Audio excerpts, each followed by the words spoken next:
เขาสวนก่อนพี่น้องเกลือปลาก่อนมื้อนี้ฟ้าวน้องสิขึ้นไปเรียกดิสวรรค์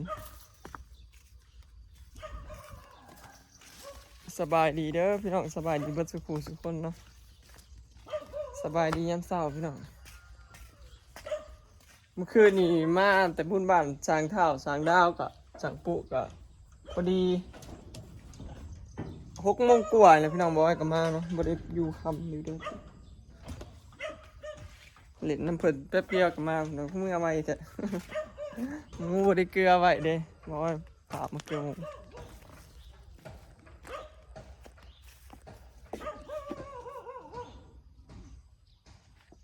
ปลาเขาอยากตายพี่น้องไม่ได้เปิดออกซิเจนให้มัน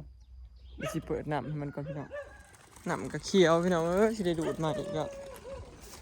มันพังงาบอยู่นี่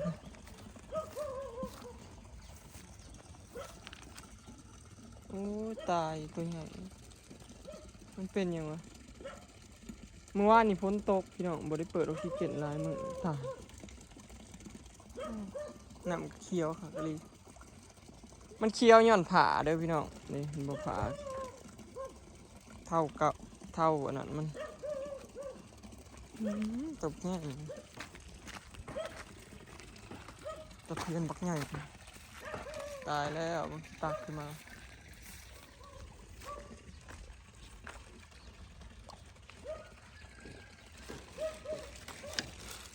นี่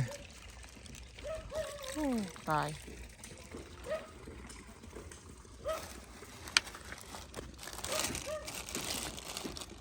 ตายบางทีแบบตายไปได้หึงเลย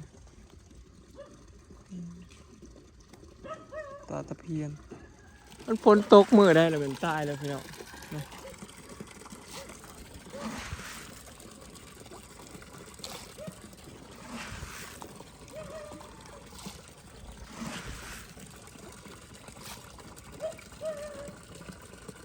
ปลาตะเพียนขอเช็ดเมื่อคืนนี่มีสาวมาล่าเป็นเกลือปลาหายพี่น้องมอยมาคำพวกเป็นเกลือหายมันเดี๋ยวบาดมาวิตาเวียบอกว่าสิดูดน้ำออก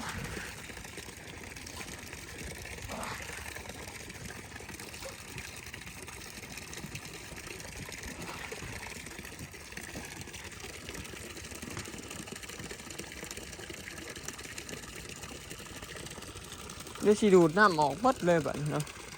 แล้วสิอนามัยเป็นน้ำใส่ใหม่สิเอาดูดออกจนจะเกลี่ยงสิละแน่นบ่ได้เนาะและปลาสิตายเบิดแน่นอนแถมบ่เปิดออกซิเจนแบบนี้บ่ขอได้เปิดช่วงนี้แต่บ่ได้เปิดออกซิเจนมันปลาก็บ่อยากแข็งแห้งเนาะใช่จะเปิดปลาไว้ตลอดนั่นแหละ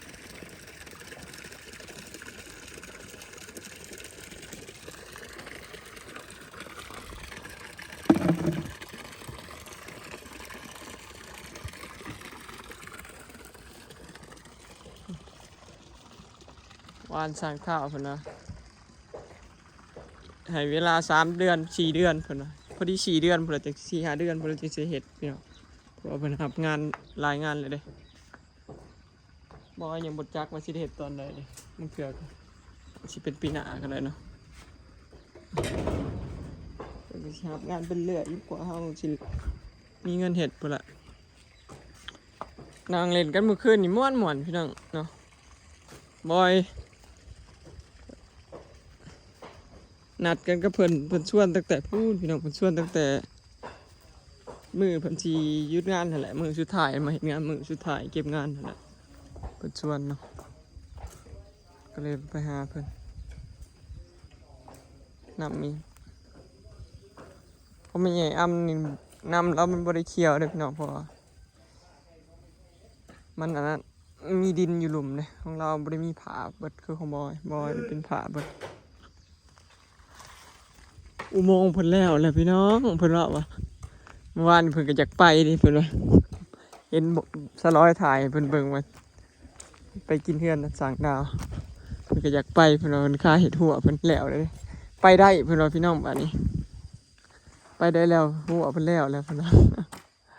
อุโมงค์หลักเพิ่นวันนี้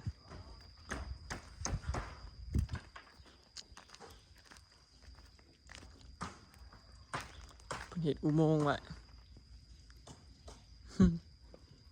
เฮ็ดเปรี้ยวเริ่มสิคือกันกับเจ็บพละนี่เนาะหาแต่แนวปลูกหาแต่แนวเฮ็ดอยู่ซื่อๆบ่ได้เป็นยาเสพติดสาบแล้วโอ้งามเนาะเริ่มงามเลยเด้สาบแล้วพี่น้องมื้อนี้เทพื้นบ่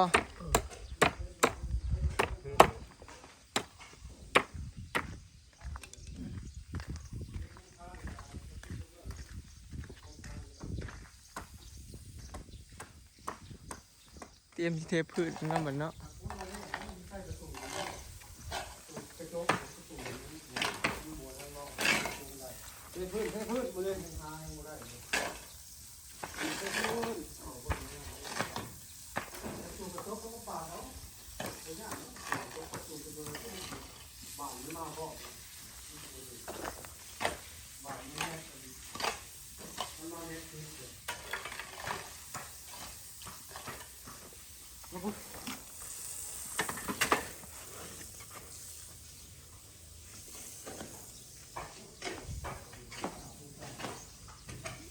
ได้ขึ้นพี่น้องทางกำลังใส่เล็กไม้เมตรสิเทพื้นได้นี่โอ้ยจะสีดน้ำใช่แล้วของเตรียมสาบเนี่ยเตรียมเทพื้นแล้วอันนี้ห้องน้ำเพิ่นเจ้าสาบแล้วนะสรุปซ่องอันนี้เพิ่นก็เป็นแบบไฮได้เลยพี่น้องมันใส่กระจกตัวนี้นะให้มันแจ้งนี่ของเพิ่นละ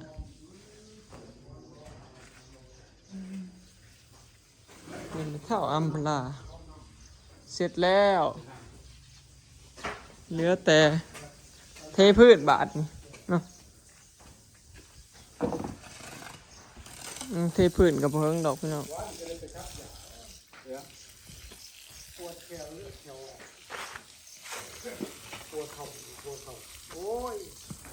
งามงามพี่น้องสาบแล้วแล้วเนียนงามเนาะ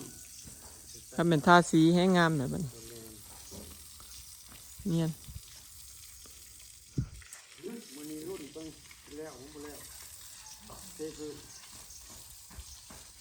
เอาบุกเกิลซองมือดอกเทพื้นเจ้าเห็น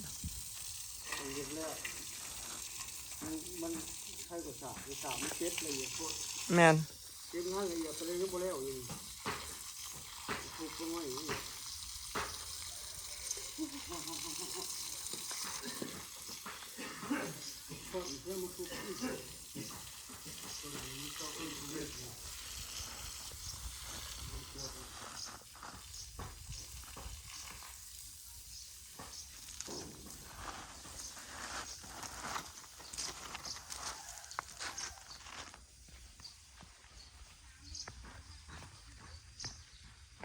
เบิ่งเด้อพี่น้องเฮ้ยมีแอมลา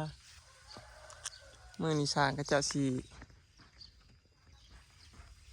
เทพื้นให้เพิ่นแล้วเนาะ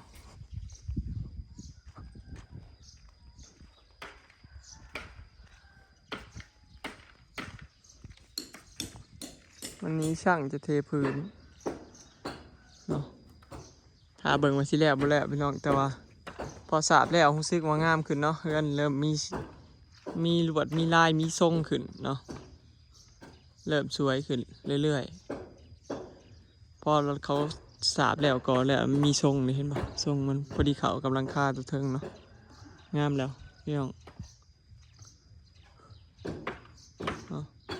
มาตกแต่งหมดแหละจังสีหูว่างามเนาะมันมีขั้นตอนการตกแต่งอีกที่เนาะเทพื้นแล้วก็ปูกระโล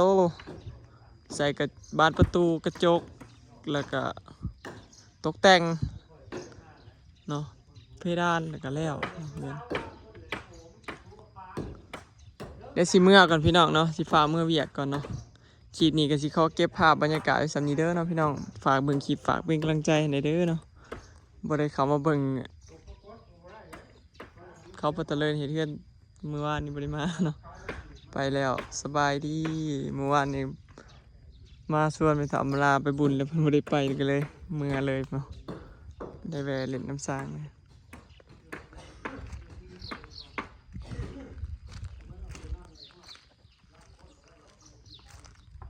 สวยมากเลย